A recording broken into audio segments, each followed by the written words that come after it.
So, pasensya na lang kita po kaibigan para malapit po ang aking pagkaano.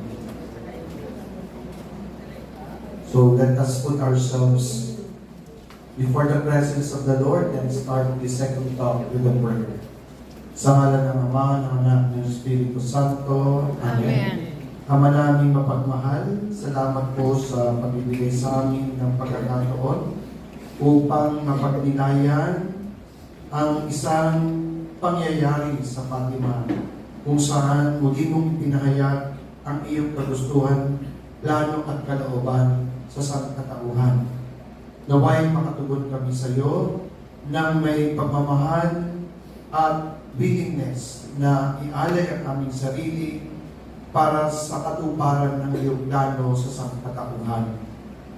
Naway magkaroon ang mga tao ng kabukasan upang tanggapin ang mensahe nito at batahin ang mga ipinangahayag sa pangyayari sa Fatima. Kaya ito ay tinataas namin sa pangalan ni Kristo iyong anak, kasama ng Espiritu Santo, magpasawalang hanggan. Amen. Sa ngalan ng Ama, ng Anak, ng Espiritu Santo. Amen. So ngayon po ay tayo ngayon ay nasa sa kung paano sa pang-araw-araw na buhay natin ay ating may sasabuhay ang mensahe ng Fatima. So, bibigyan ko po ng expound ko po yung message ni Father Darwin. Para baka nangyari ay binigay tayo ng overview tapos mamaya hihimay-himayin natin hanggang sa pinakahuli. No? Kaya ito po ang pangyayari ay meron po tayong tinatawag na this is a private revelation. So meron po tayong public at saka private revelation. Nagpahayag po sa atin ang Diyos sa iba't ibang paraan. No? At kita natin kung paano niya ipinahayag hindi lang ang kanyang sarili, kundi yung plano niya sa sangkatauhan. Ang tawag natin dito, salvation history. Tapos, ipinadala niya ang kanyang anak na si Kristo. Bilang mismo siya ang magsasalita, bilang Diyos na magsasalita sa atin ng kanyang plano at kalooban sa atin. At si Jesus, humirang ng mga apostoles, kung saan ipinahayag niya sa mga ito ang plano at kalooban ng Diyos. So the public revelation, what we call divine revelation, ay natapos at the death of the last apostles. Apostle pala. Si Saint John Evangelist. Yun po binanggit ni Monsignor Robert sa kanyang sermon. Kaya what happened after the death of Saint John Evangelist, lahat po ng pangyayari nito is a private revelation. Ibig sabihin, paano natin magiging masasabi this is our authentic, private, divine revelation? First, dapat merong supernatural element. No? Na ito ay talagang pangyayari na tanging ang Diyos lamang ang makagagawa. No? Kaya hindi pwedeng tayo ay basta na lang maniniwala. Halimbawa, sa isang birhen, biglang lumuha. No? O isang santo ninyo, nagsasayaw. No? Nagsasayaw. And I have proven such thing in my priestly ministry. Sapagkat meron kong pinagpakitaan daw ng mahal na birhen, at ang mahal na birhen ay lumuha ng dugo. So, ang ginawa ko, pinuntahan ko. No? Pero hindi agad ako naniwala. Naka-video pa nga eh. No? At yung visionary, tinanong ko. So, anong itsura ng mahal na birhen? Ano ang mensahe sa iyo ng mahal na birhen? At nagulat ako sa sinabi niya nung tinanong ko about the message of Our Lady. At ang sabi niya, dapat daw kong maniwala sa akin yung kanyang mga kapitbahay. Sabi ko parang nalayo ata sa divine revelation. No? Kakaiba sa narinig nating mensahe na ipinahayag ng 3 bata. No? Repent, repent, repent. Sacrifice. Sa Kanya kailangan maniwala yung mga tao. Sa Kanya pa, hindi sa Diyos. No? So, ibig sabihin, mga kapatid, we should be cautious. No? Alin ba yung divine revelation? Alin ba yung tinatawag na private and public revelation? Para yan maging isang divine, private revelation, kailangan yung mga messages, yung mga pangyayari, ay kaugnay ng tinatawag na divine public revelation. No? Lahat ng pinahayag sa atin ng Diyos sa pamamagitan ng private revelation, muli niyang ipinahahayag sa atin. Ibig sabihin, ang apparition sa Fatima ay muling pagbibigay at pagpapahayag ng Diyos ng kanyang saloobin para sa sangkatauhan. Because this was declared by the church as authentic apparition, worthy of belief, na pwede siyang paniwalaan. Na yung maniniwala dito sa apparition na ito, hindi mabubuli sa kasamaan at kasalanan, kundi siya'y maliligtas. Yan po ang tinatawag na kung bakit mayroong private and divine revelation. Ito po yung mga few sasabihin nating authentically accepted apparitions of Our Lady of the Virgin Mary na may consent at simbahan at meron ding hindi pinagawa na kundi ipinromote pa ng simbahan. Okay? So yung Santiago de Compostela. So ito po Santiago de Compostela, ang istorya po nito ay si St. James ay naglalakbay sa Spain. Kino-convert niya yung mga Espanyol. Sapagkat marami sa mga Espanyol ang pagano at marami sa kanila ang iba yung reliyon. So ginawa ni St. James, sabi niya, Lord, ako ay susuko na. Ayaw naman nilang maniwala. Trabaho ko ng trabaho, evangelize ako ng evangelize, wala namang nangyayari. So exhausted na si St. James. So ginawa niya, sa kanyang pagdadasal, biglang napakita sa isang mataas na bato ng haligi na bato, ang mahal na Birhen. At yun yung apparition, first apparition ni Virgin Mary, nabuhay pa siya. Nabuhay pa siya. Kaya kung tayo po'y pupunta sa Saragossa, sa Our Lady of Pilar, buhay pa yung bato kung saan nagpakita ang mahal na Birhen para bigyan ng lakas itong si Santiago. At yun po, inalaman ko lamang nung ay nagpunta recently doon sa Saragossa na yan. And people are coming, offering flowers. No? Bundok po. Kaya pala sabi nung isang, pinicturean din ng isang pare, nagpunta sa Zamboanga, yun rin po pala, mahal na Birhen ng kanilang pinagdidibusyonan. Sa pista po nila, nandito yung mahal na Birhen, tapos piled up yung flowers na pataas, parang bundok. Ano? Ganon din pala ang tradisyon doon sa Santiago de Compostela.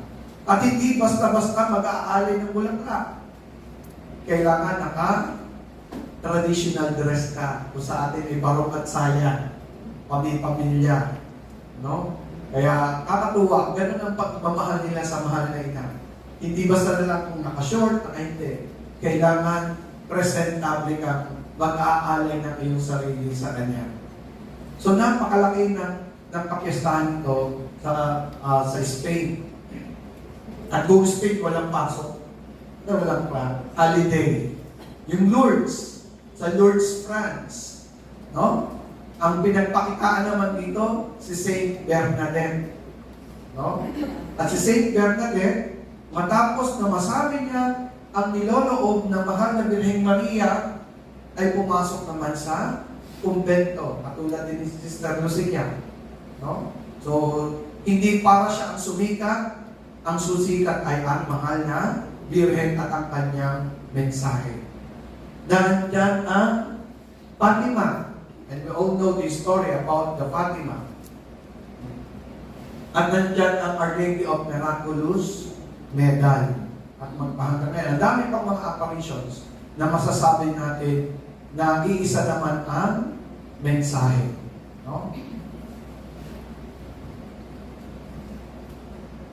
Pero bago po ang event ng Fatima, no? Kasi po sa pag sinabi nating divine revelation, ang Diyos sumasakay sa ating kasaysayan.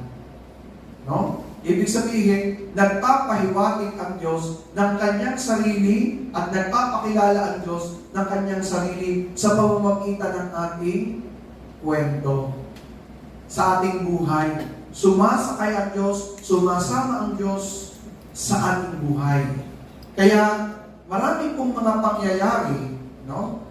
Marami pong mga pangyayari ang masasabi nating nagtulak para ipahayag ng Diyos ang kanyang kalooban sa Fatima. No? So, una po, tingnan natin, sa akin pong pangyayari nang sumakay ang Diyos, ay yung Birhen po ng Antipolo.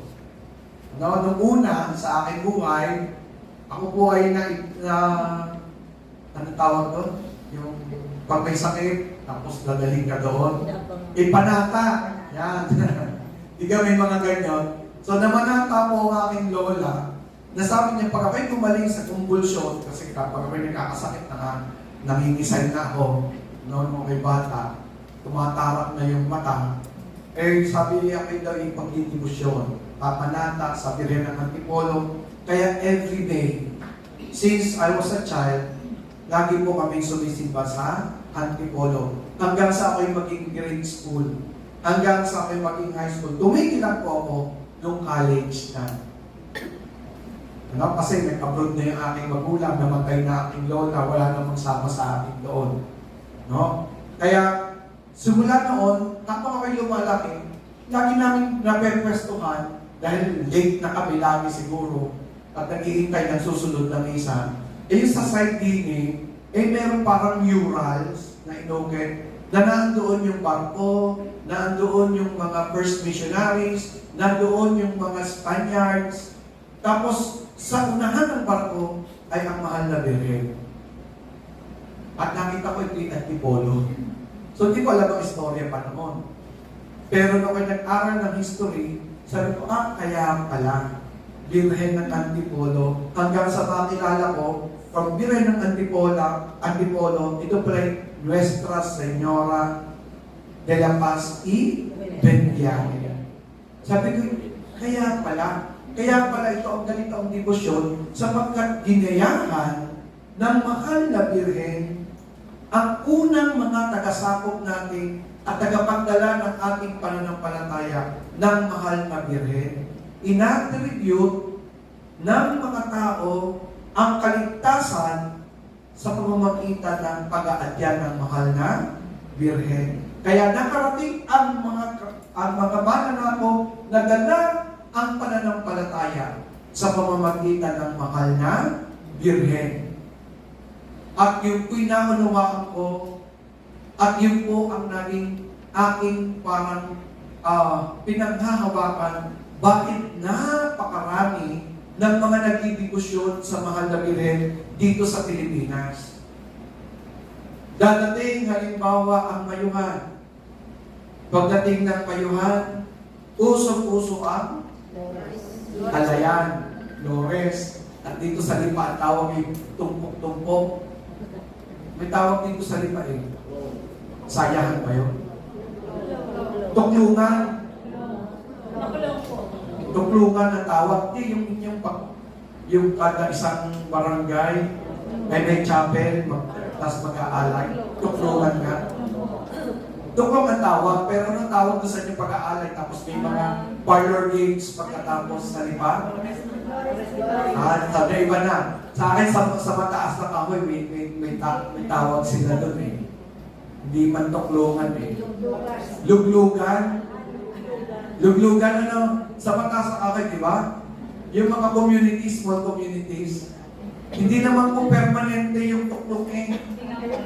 Yun eh, gigibain na. Pagkatapos ng mayuhan, luglugan, may sayawan, may parlor games, after po alay. So yun po, sa Tanawa naman, ang nakagisnan ko po, every last Saturday ng May at first Saturday ng May, lahat ng baryo magpipiesta. Hindi pa nauso yung kanya-kanyang piyesta ng patron. Kaya sa palengke noon, siksika na.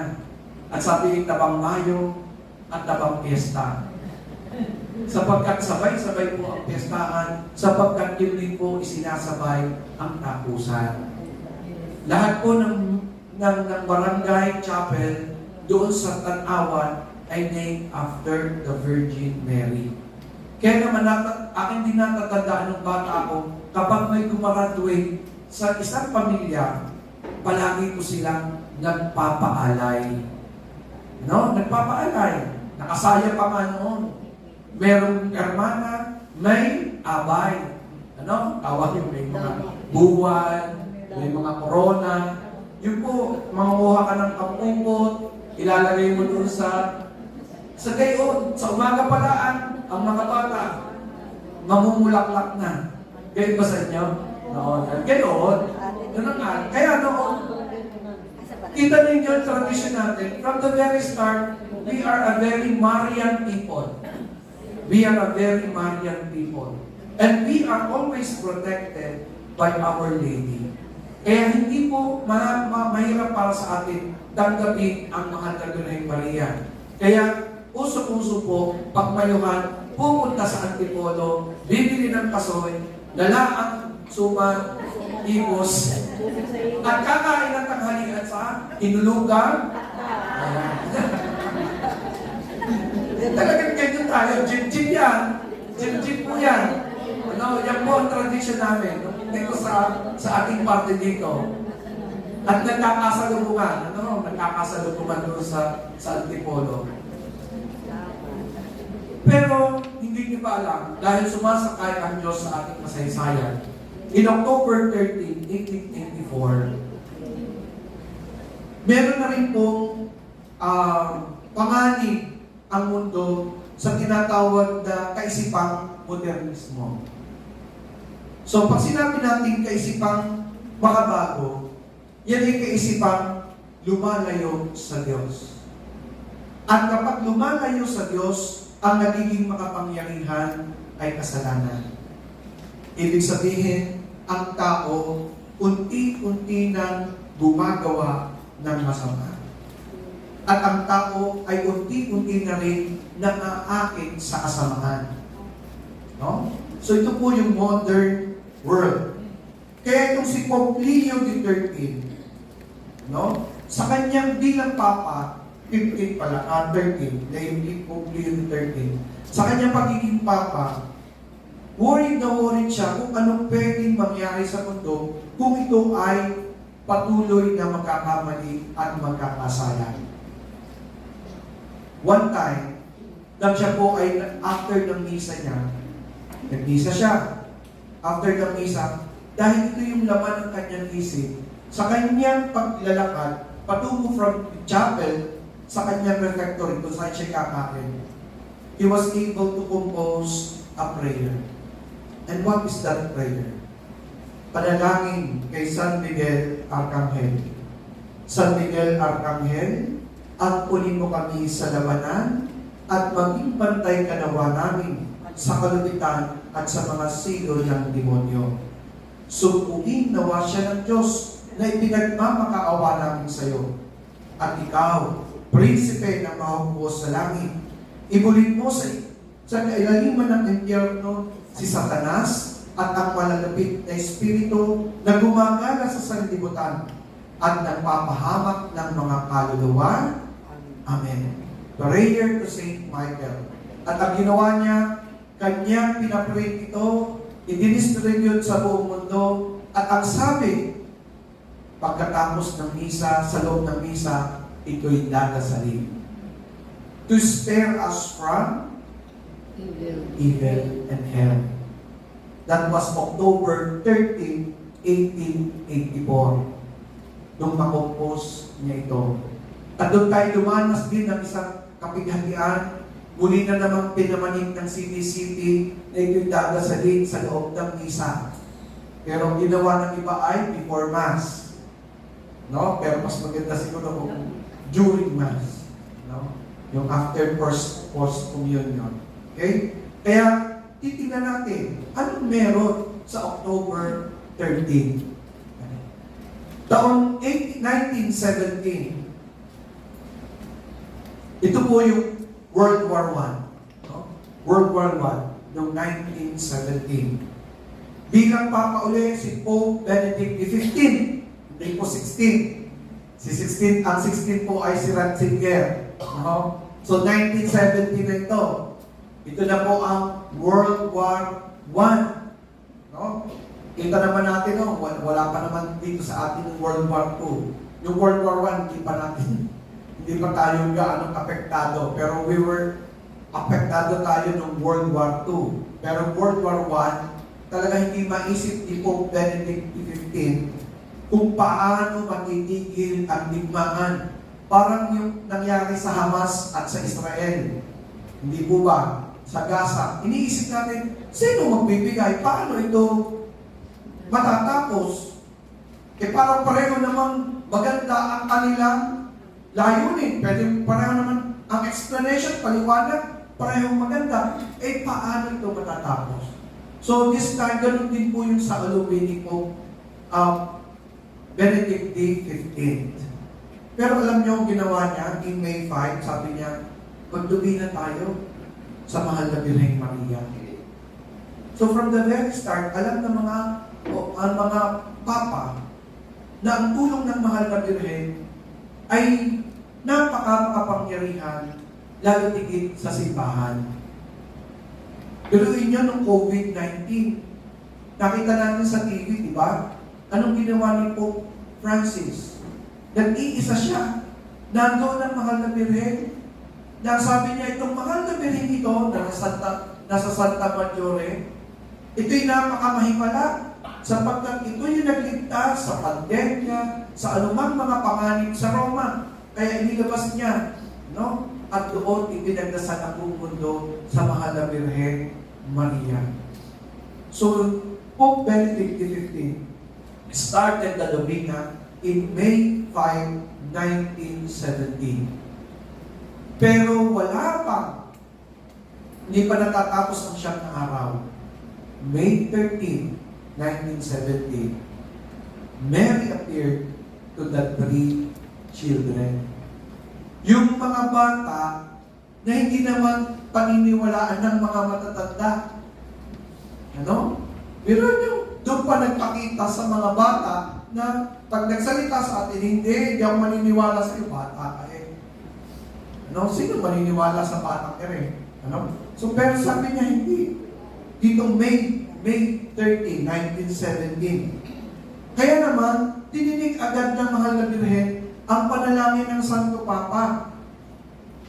Kaya, makikita na naman at ipinakita na naman ng mahal na Birhen ng Fatima ang kanyang makainang pagmamalasakit sa sangkatauhan. He brings the message of Fatima through these 3 little children. Pero ang kahanga-hanga po dito sa 3 batang ito, hindi nagbago ang kanilang statement sa kanilang nakita at sa kanilang narinig. Kung ano yung nakita nila, kung ano yung narinig nila, yun ang kanilang sinabi. Kahit na sila'y pinaghiwa-hiwalay, tinakot, nanindigan sila sa kanilang nakita at sa kanilang narinig. Kaya ang pakiusap ni Mama Mary ay sundin ang mensahe ng tatlong batang ito para sa sangkatauhan. Kaya May 13, 1917, that was the first apparition of Our Lady of Fatima. Kaya hindi naman nila sinabi na, ay si Maria yun. Ano sabi ng mga bata? Sabi nung babae na kaputi, hindi nila kilala. Nagdadasal sila ng Santo Rosario, pero they weren't able to name. No? Ay, nang tinanong siya ng tatlong bata, sabi ng mga tao, sino daw kayo? Anong sagot ng mga bata? Ako ang mahal na Birhen ng Santo Rosario. No? Santo Rosario. Maalam na ang mga bata ng Santo Rosario. Pero tinuruan sila ng mga anghel. Siguro hindi ganong bilis-bilis, no? Pero sila, with devotion, tinuruan sila ng mahal na Birhen. Kaya October 13, no? Dahil from May, June, July, yung po binanggit ni Father Darwin, yung po yung vision ng hell na ipinakita ng mahal na Birhen sa tatlong bata. Pero split second lang yun, pero ang mga bata nagulantang, no? Nagulantang at makikita mo yung talagang takot sa kanila. So parang first two messages yon hanggang sa dumating ng October 13. No? So, October 13, humiling ng tanda yung mga tao. Sabihin niyo man doon sa babaeng nagpapakita sa inyo, give us a sign that she came from heaven. Kung talagang siya ay talagang galing sa Diyos. Kaya in October 13, 1917, no? Sa loob ng maghapon po umuulan, no? Yung po ay from madaling araw, ay talagang bagyong-bagyo na, may hangin, ang lakas ng ulan, at maputik. Lahat ng mga taong pumupunta, basang-basa. Pero ano man nangyari? In front of the 70,000 people, biglang tumila yung ulan. At nakita ng mga tao, yung araw, umikot-ikot yung mga araw, mga araw. At nawawala sa kanyang kinatatayuan, bumababa hanggang sa umikot ng umikot, pinalibutan sila. Yung mga tao nagsigawan, akala na yun ang gunaw ng mundo. At babagsak sa nila ang araw, babalik ulit.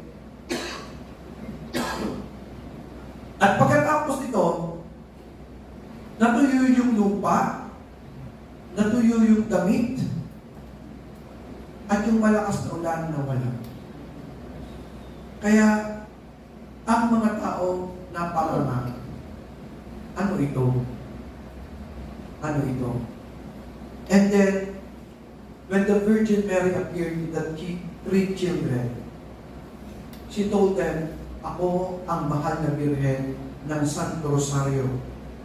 Kung ang mga tao ay magbabagong buhay, matatapos ang digmaan sa araw na ito. Huwag ninyong saktan ang aking Panginoon. Lubha na siyang nasasaktan. Kaya mga kapatid, dito rin i-request ng mahal na Birhen ng Fatima ang isang chapel. No? Kaya kung tayo pupunta kayo doon sa Fatima, meron itong tinatawag na kapalinhan. Ang kapalinhan is the place of apparition.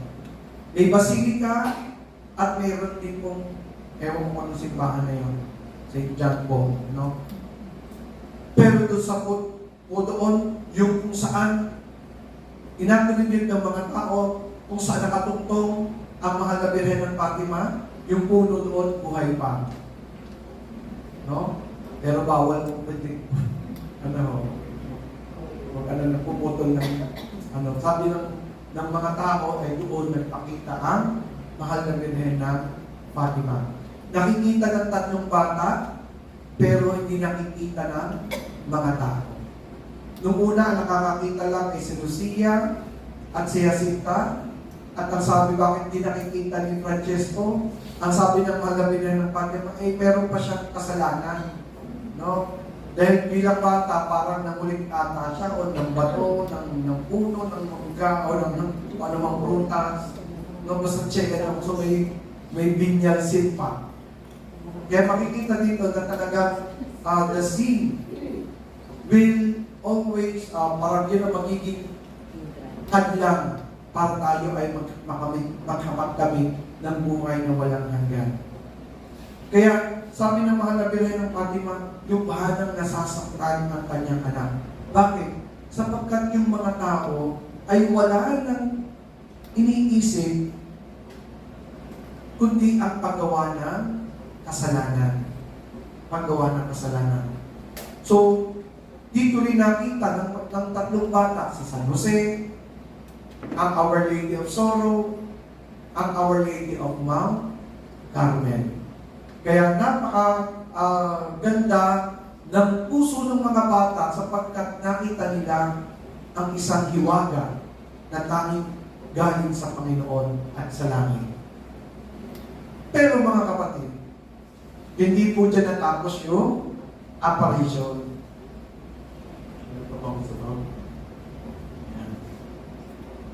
At ang message niya po, penance, penance, penance. Or repent, repent, repent. Sa isang salita, magbalik loob sa Diyos. Anong sabi ng pagbabalik loob? Turn around. No? Hindi yung lilimod pa. Yan, may nagsabi sa akin. Yan, Father, ayan. Kasi, ang mindset po natin, kapag tayo namumpisal, ang iniisip na natin ay, ako naman ay magkakasala ulit. Meron tayong ganung damdamin. At sabi ko sa mga seminarista, bakit ganyan ang inyong isip? Na mamumpisal, okay na okay. Pero meron din yan, at the back of your mind, you're thinking that, I will be sinning again. Sabi, hindi dapat ganito sapagkat tayo bininyagan at nang tayo bininyagan, tayo naging anak na ng Diyos. We are meant to live in the grace of God. Kaya kung meron tayong iniisip na muli na ulit tayo magkakasala, that weakens our soul to desire what is of God. Bakit ang hindi isipin mo ay yung mabuhay palagi sa biyaya ng Diyos? Ano? Yung mabuhay palagi sa kanyang kabutihan, sa kanyang pagmamahal. Hindi yung iniisip pagkakumpisal, alam mo at the back of your mind, wala na naman akong magagawa. Ako na may magkakasala pa ulit. Ayan. Kaya siguro, ang nais ng ating mahal na Birhen, paulit-ulit na pangungumpisal, paulit-ulit na pagdadasal ng rosaryo, paulit-ulit na pagsisimba, at pagtanggap ng komunyon, sapagkat ito yung magiging paraan to make our life worthy of God.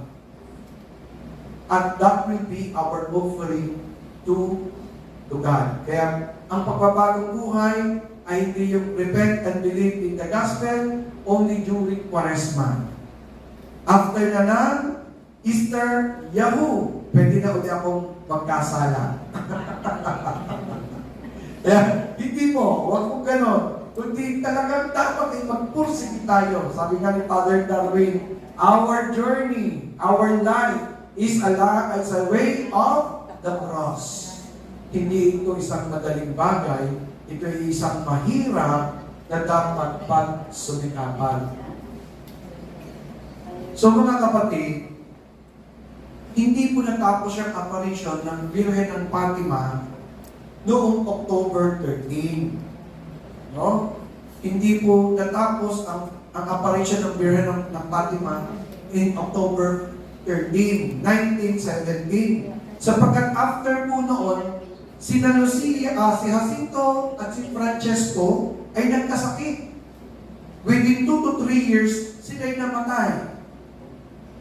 Ang natira na lamang si Lucia.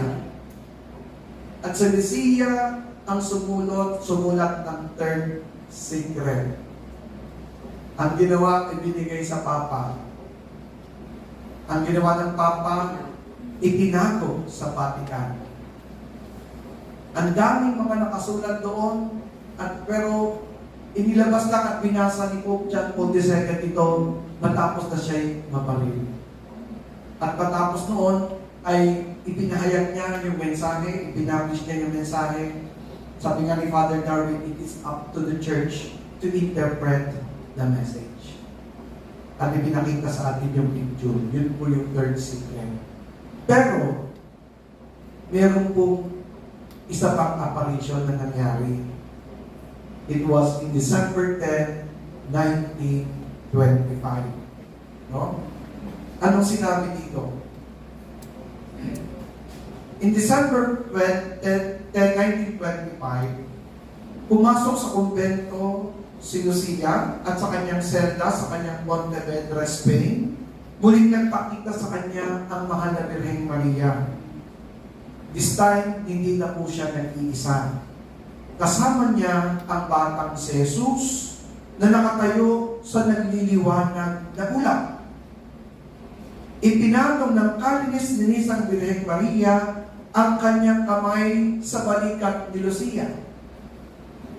Yun po. No? Ipinatong ang mahal na Birhen ng kanyang kamay sa balikat. Habang ginagawa niya ito, ipinakita ng mahal na Birhen kay Sister Lucia ang kanyang puso pinipiga ng matatalim na tinig. Ito yung puso ni Maria. No? Nababalutan ng tinig. Kasabay nito ay nagsalita ang bata. Si Jesus nagsalita kay Lucia. Maawa ka sa puso ng iyong mahal na ina. Nababalutan ng tinig. Habang may mga taong walang malasakit sa paggawa ng kasalanan, patuloy itong pipigain ng tinig. Sapagkat walang gumagawa ng paraan ng pagbabalik loob sa Diyos upang mawala sa kanila ang mga kasalanan. Ang tanong ko, bakit puso ni Maria at hindi puso ni Jesus? Alam nyo, sa akin pong pagninilay at interpretation, hindi naman kahiwalay ng puso ng ina ang puso ng kanyang anak. Ano? Sapagkat iisang puso ito. Kapag nasaktan ang anak, nasasaktan ang ina. Dahil sila'y magkaugnay. At ito ang hiling ni Jesus, na sa pamamagitan ng mahal na Birheng Maria, sapagkat alam natin na si Jesus ang tagapamagitan. Pero yung tagapamagitan natin kay Jesus ay walang iba kundi ang mahal na Birheng Maria. Kaya ang request ni Jesus ay yung tinig na ito'y mabawasan at sa pamamagitan ng pagbabalik loob ng mga makasalanan. Pero ang sabi, no? Yung kay Sister Faustina, no? Sabi ni Sister Faustina, bakit ko ba kailangan gawin ito? Sabi niya sa Divine Mercy. Sabi niya ng Divine Mercy, sino pang gagawa? No? Yung mga tao na makasalanan, hindi nga magawa. Sino pang gagawa nito? Kaya, we pray, and we are the intercessor of the Virgin Mary and Jesus to God the Father. Kaya tayo, ang magiging intercessor ng mga makasalanan para sa ating Ama at sa ating Diyos. At matapos po yun, nangusap ang mahal na Birhen. Tingnan mo ang aming puso, anak. Nababalutan at pinipisil ng tinig dahil sa mga taong walang utang na loob. Sila ay walang paggalang sa akin. Sila ay walang paggalang sa akin. Nakakalungkot man, ano? Sapagkat marami rin tao talaga ang para bang ayaw isipin na may mahal na Birhen Maria. Mga kapatid natin sa pananampalataya, kapatid natin nananampalataya kay Jesus, pero ayaw pansinin ang mahal na Birhen Maria. Bakit kaya ayaw pansinin ang mahal na Birhen Maria? No? Because there is something. No, there is something sa Virgin Mary. No? Kaya ayaw nilang pansinin. Kaya sabi niya, kaya ito ang aking ipinangangako sa mga taong magdidibusyon sa 5 unang Sabado ng buwan. Mangungumpisal at mangungumunyon. Magdarasal ng 5 dekadang rosaryo at mananatili sa akin ng 15 minuto habang nagdarasal ng Santo Rosario. Mahalaga ding malaman na required ng mahal na Birhen sa mga magsasagawa ng debosyon ito ang malinis na hangarin para sa kapagbabalik loob ng mga makasalanan. Ang ganda po ng sinabi ni Father Darwin. Bakit po nagdebosyon? Bakit pananalangin? Bakit pangungumpisal? Bakit pangungumunyon? Bakit pagtatalaga ng sarili?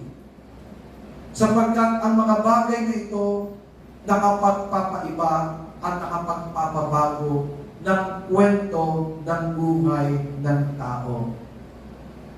Sinabi ko at the first part of my talk na sumasakay ang Diyos sa kwento ng ating buhay. Sumasakay ang Diyos sa kwento ng ating buhay. Siguro meron din kayong karanasan na sa inyong pagdibusyon, sa inyong pananalangin, masasabi natin may himala. May biyaya. May nangyaring kakaiba. At yan po ay may kwento din ako. Ang dami kong kwento din yan. No? Sabi ka nga, kung hindi natin paniniwalaan ang pananalangin, ay walang himala. Sapagkat walang kwento na makikita tayo, ang Diyos ay sumakay sa kwento ng ating buhay. Kung saan nagpabago ng ating isipan, nagpabago ng ating puso, nagpalalim ng ating pananampalataya, mas lalo tayong naging mapagmahal, hindi lamang kay Maria, kundi sa kanyang anak. Mas lalo nagpursige tayong mag-alay ng sakripisyo, kahit na tayo ay nawawalan, magpatawad kahit na tayo nasasaktan. That's the changes, that's a miracle that can happen in our hearts. No? Isa na lang sharing ng aking recently experience. No? With the gift of faith, with the gift of prayer na rin. Sabi ko, bakit ako'y pinakat ko na yung maliit lang naman na bigla akong binigyan ng isang bangko ng virtual card that I can use for the internet para maging safe yung iyong card na kasi ngayon maraming mga fraud na ganyan, scam. So parang 10,000 lang naman yung maximum amount. Sabi ko, pinakat ko na to, binayaran ko na lahat. Bakit? It keeps on sending me na I have to pay this. Wala namang sinabi kung anong babayaran. So tumawag ako. At sabi niya, meron mo kayong utang na ganito kalaki. Ha? Paano ko nagkautang? So can I get a statement? Sabi, hindi po. Kailangan po ma-activate niyo po ulit yung card to get a statement. Sabi ko, yung justice naman ito. That they are earning. At dinat doon ako, ano nangyayari doon, na wala naman ako kaalam-alam.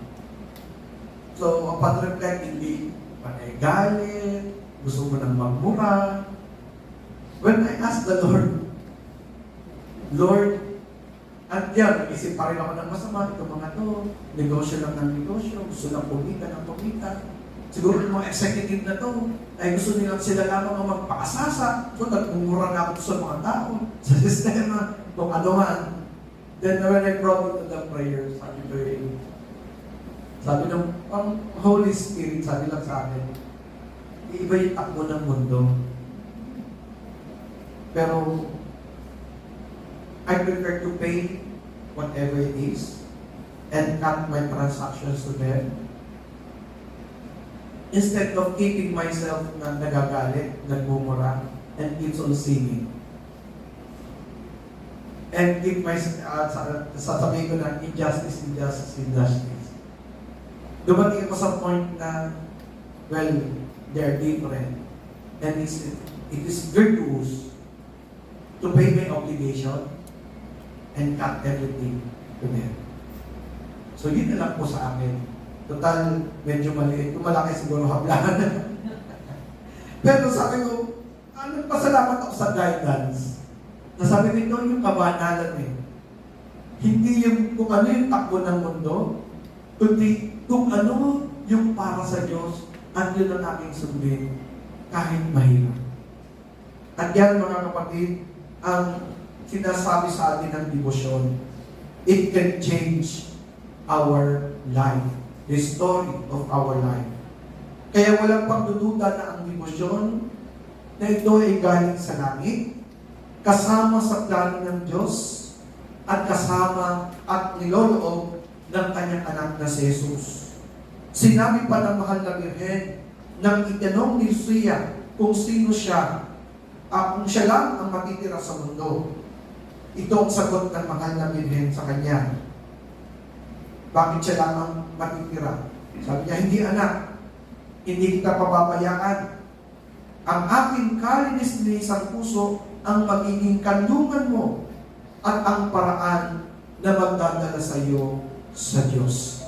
Ang kanyang kalinis-linisang puso ang magdadala sa Diyos. Sa diary na isinulat ni Lucia, kanyang ipinaliwanag, sinabi sa amin ng mahal na Birhen, yung tungkol sa July na sikretong mensahe, na nais ng Diyos na magtatag ng debosyon para sa kalinis-linisang puso ni Maria sa buong mundo.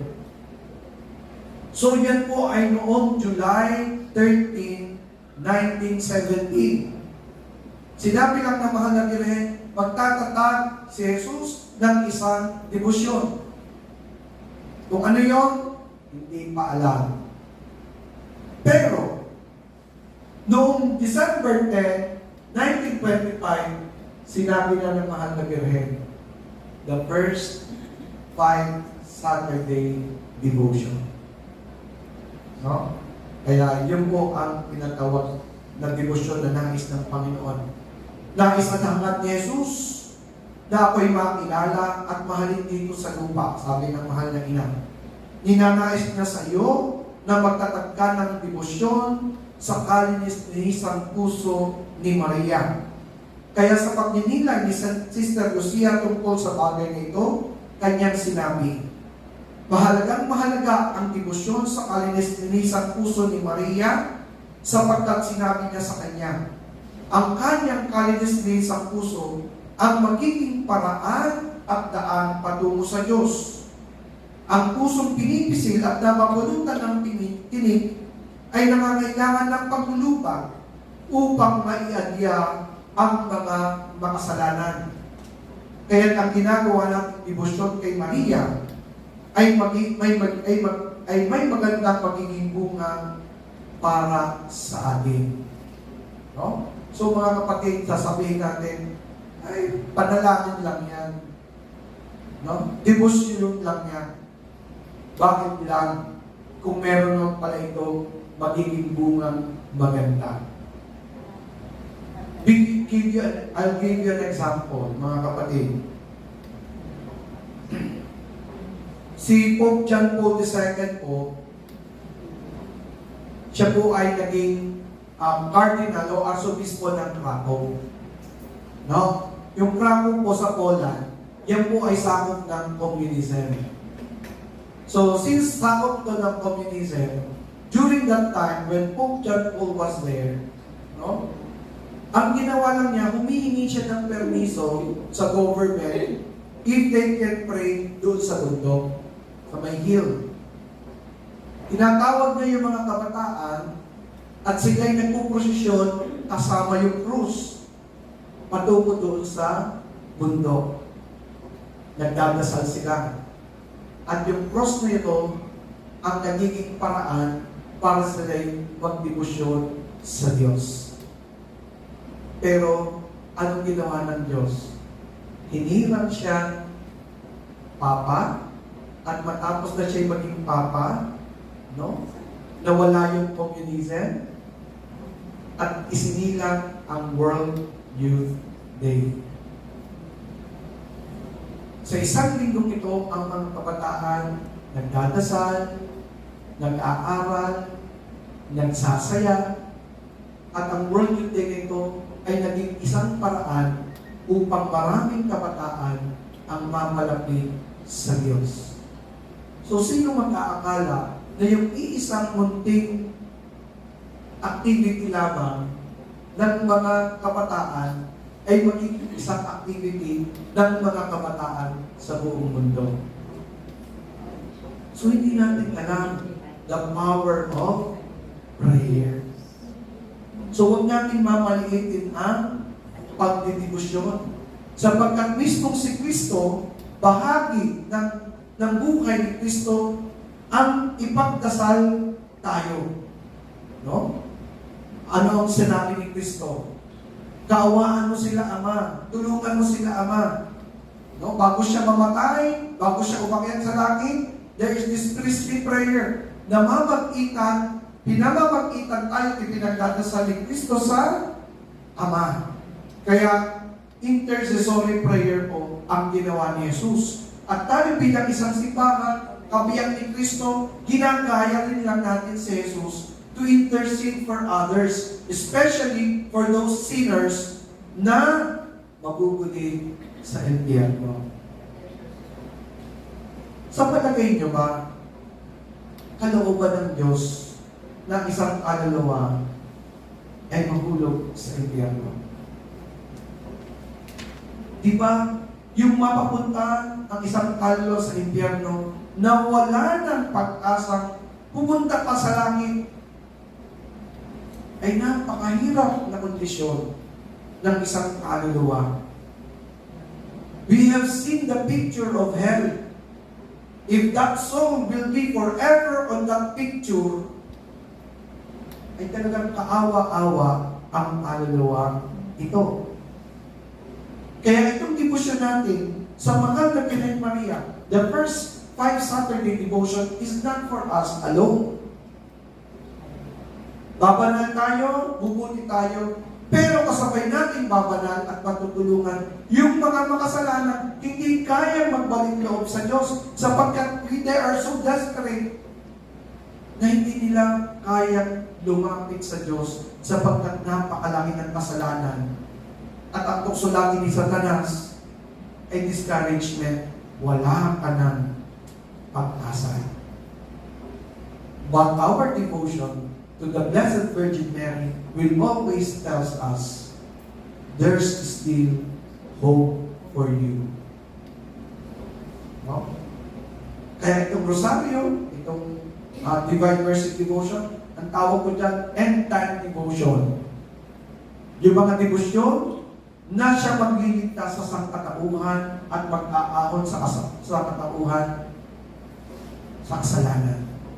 Kaya priestly prayer po ginagawa natin. Sabi nga po yung binasa kong isang libro, no? Time for God. It's about prayer.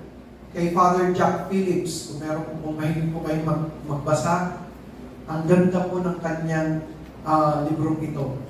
No? Ang sabi niya, to pray for someone is to give him life. No? Pagbibigay ng pag-asa, pagbibigay ng buhay.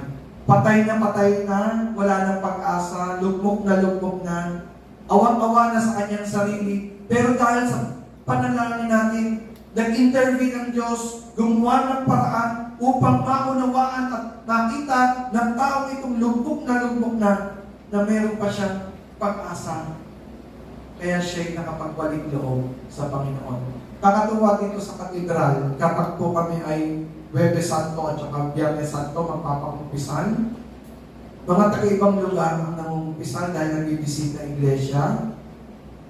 Alam niyo po, meron nang sasabihin sa amin, 30 years na po kami nangumpisan.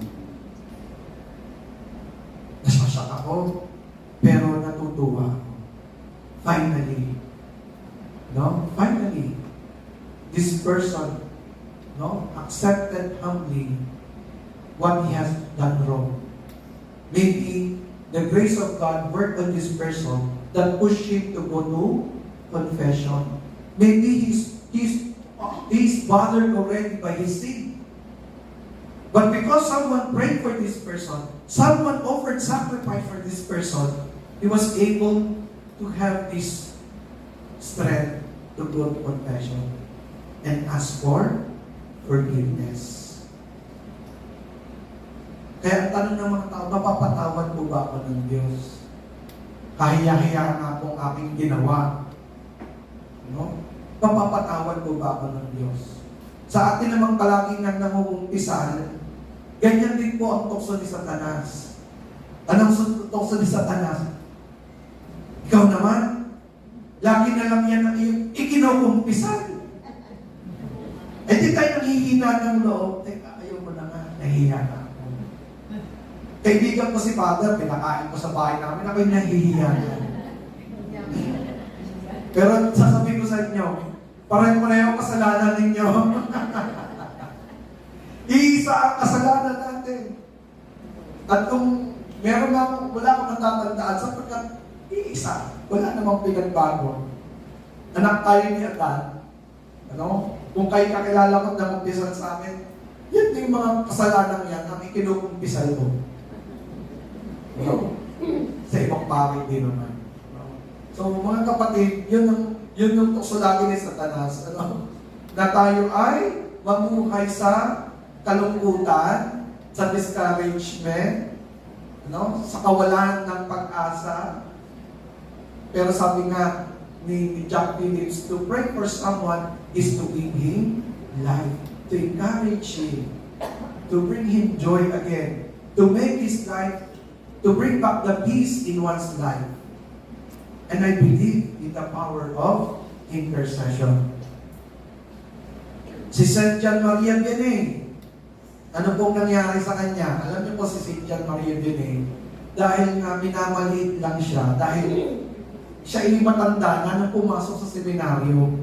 So mas maraming mga bata ang mas magagaling sa kanya. Kaya sa klase pa lamang, dahil una, ang pamantayan palagi ng isang mabuting pare ay matalino. Matalino. Magaling sa klase, magaling sa Latin, magaling magsaulo. So nung una, yan ang pamantayan. So nung naging pare siya, itinapon siya ng obispo sa pinakaliblib na parokya. Yung kung imagine, yung pinakaliblib na parokya, mas malaki pa po ang inyong chapel. Maliit lang po ang chapel na parokya ni St. John Maria Vianney. Kung ang kasya lang doon siguro 15 o 20. Dahil nga sa napakalayo, ang tagal po ng parokya ito na walang parish priest. So yung mga tao, hindi natutong sumimba. But they are Catholics. Pagpunta niya sa kanyang simbahan, pagmimisa siya, dadalawa, tatatlo silang nagmimisa. Sabi niya, nasaan ang aking parokyano? Hinimok niya, wala namang lumapit. So anong ginawa niya? Nagbabad siya sa Blessed Sacrament. Wala naman siyang magawa, wala naman siyang maaking. Ang ginawa niya, tumutok siya ng kanyang panalangin sa Blessed Sacrament. And one time, may sumilip.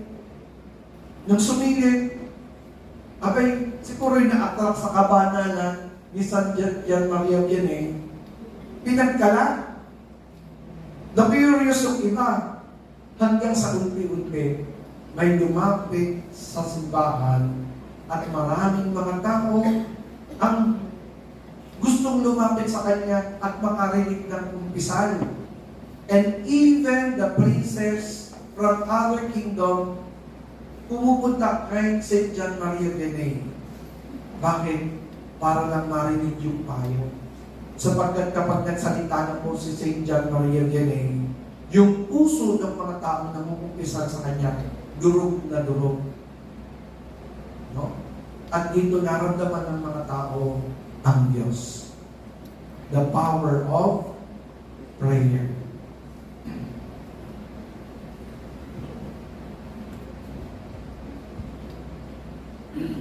Kaya nga sabi ni Father Darwin, sa pananalangin, naiiba ang kwento ng ating buhay. No? Naiiba ang kwento ng ating buhay. Kaya anong kaugnayan ng emosyon, no? Sa ating buhay? Alam niyo mga kapatid, after the COVID, ang epekto sa atin, ang daming takot. Ang daming nabubuhay sa anxiety, pag-aalaala. Ano kayang mangyayari? No? Di ba? Naiisip na natin, yung ating kamatayan mismo, natatakot na tayo. Dahil yung mundo natin, parang nabubuhay tayo sa bigla na lamang may mangyayaring hindi maganda. Katulad na lang ng Taal, pagputok ng Taal, hindi naman nakakalain natin ito. Ano? Asaya-say na maghapon ng ligtong yun eh. No? Ako'y busy noon at kami may meeting the next day pupuntang Tagaytay. So, akala ko matatapos lang siya ng hanggang alas 8 ng gabi. Aba, dahil maglinggo kaming cast sa aming bahay. Naghahanap ko sa titira. No? Hanggang sa mapabalik na. Okay na. Bigla namang March 17 ata ito. Magpipiesta. Lockdown na. Pipiesta sa San Jose. Biglang nag-lockdown. At ang sabi na sa loob ko noon, para lang yan Taal. 2 linggo lang yan. Matatapos na. Aba, taon ang binibilang. Bakit hindi pa natatapos? No? At yung sabi may vaccine, ayun kayo totoo o hindi. So there was, may confusion, may takot, may pagkalaala. Hindi natin alam, meron pa ba akong panghahawakang matibay? At yan ang ating mundo ngayon. Natatakot tayo sapagkat hindi natin alam ang mangyayari sa kinabukasan. Minsan, ang nire-rely lang natin ay ang ating kakayanan, ang ating pagkokontrol ng ating buhay. Pero kapag dumating na yung panahon na hindi natin kayang kontrolin ang mga pangyayari, nawawala na rin tayo ng direksyon. Kaya alin ba ang pahalagahan ng isang tao? No? Alin ba ang ating bibigyan ng pansin at pagtutuunan ng pansin? Kaya sabi ni Father Darwin kanina, yung mga pangyayari sa Fatima ay isang babala. Para hindi tayo mabulig sa masama. Pero instead of focusing on our fears, ano ang dapat nating maging saloobin? Ang kumpiyansya sa pangako ng mahal na ina. Sa bandang muli, ang Diyos pa rin ang magtatagumpay. No? Sa bandang muli, ang ating mga sakripisyo ay may bungang maganda sa atin. Ng ating mga pagsusumikap ay meron kapalit na kaginhawangan sa kabilang buhay. Tayo man ay nabihado dito sa mundong ito, pero hindi tayo dihado sa Diyos. Tayo man ay naghirap sa mundong ito, pero sa Diyos, meron tayong kakamting biyaya ng buhay. Kaya ito po yung mga pag-iisip na sana ay ating maging saloobin. Sapagkat may mga bagay na, sabi ko nga, kapag hindi natin itataas ang ating kaalaman at pangunawa, hindi natin kayang batahin ang mga pangyayari sa mundong ito. Kaya bilang sa huli, ibabahagi ko po sa inyo yung summary ng talk ni Father Jojo Mendoza, How to Live, no? The Messages of Fatima.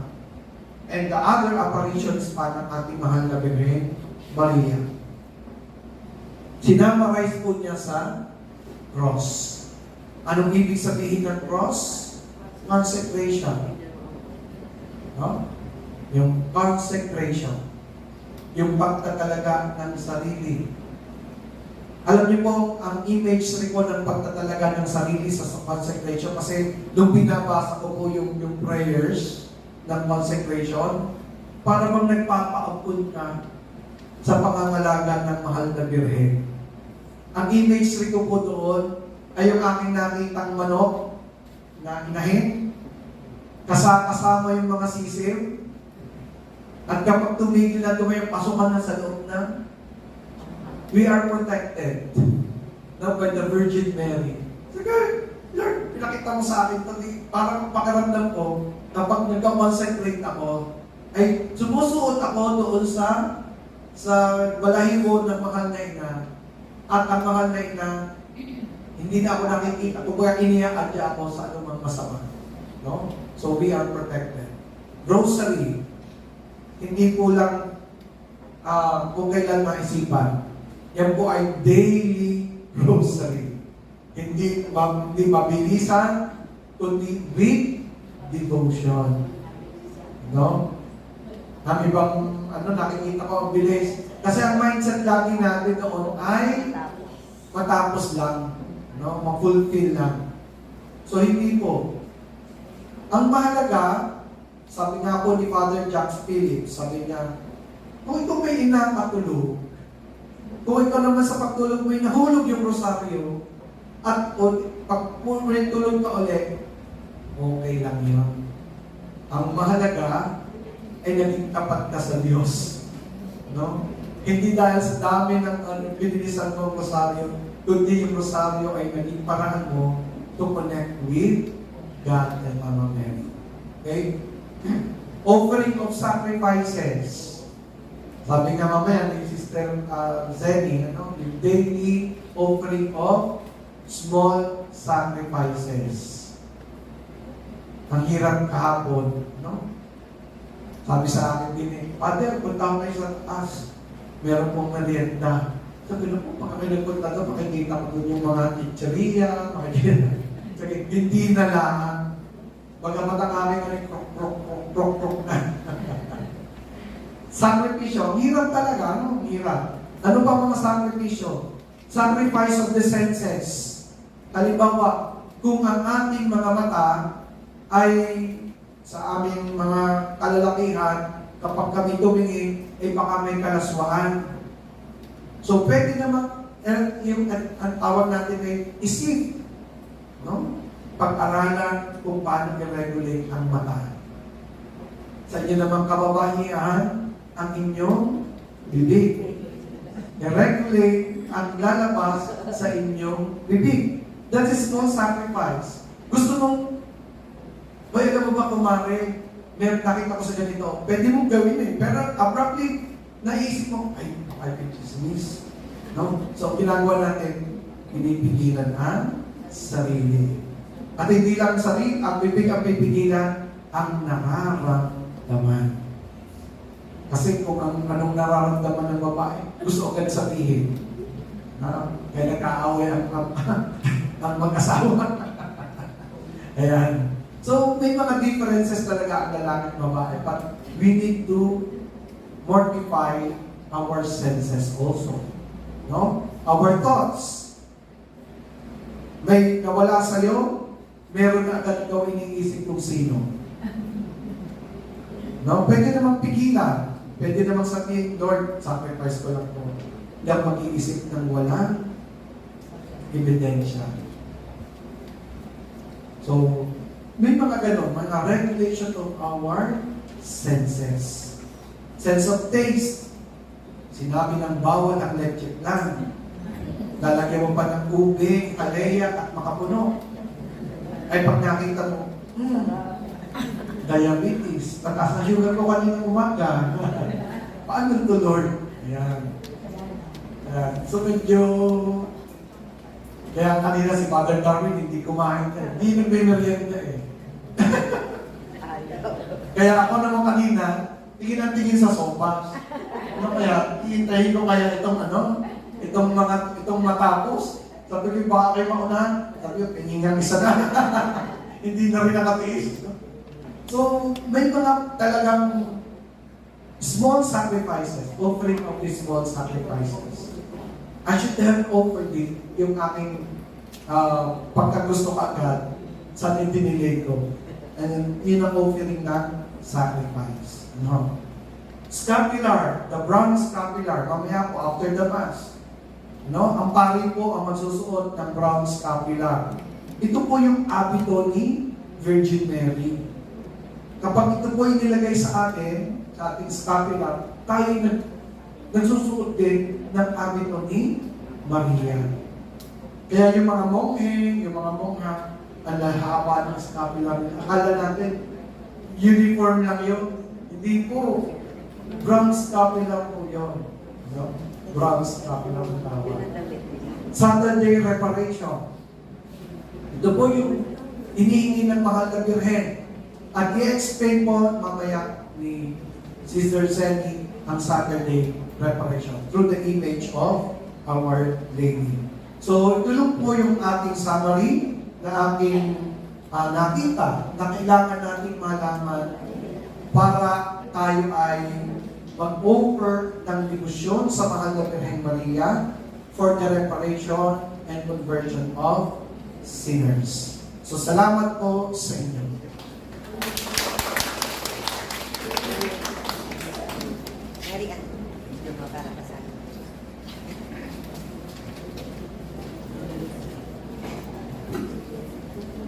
Again, thank you so much po, Father Jordan, for your that wonderful talk with us. Sabi ko nga po kanina, we are touched by Father Darwin. By this time, we are inspired by Father Tenorio. Tama po ba? Yes, of course.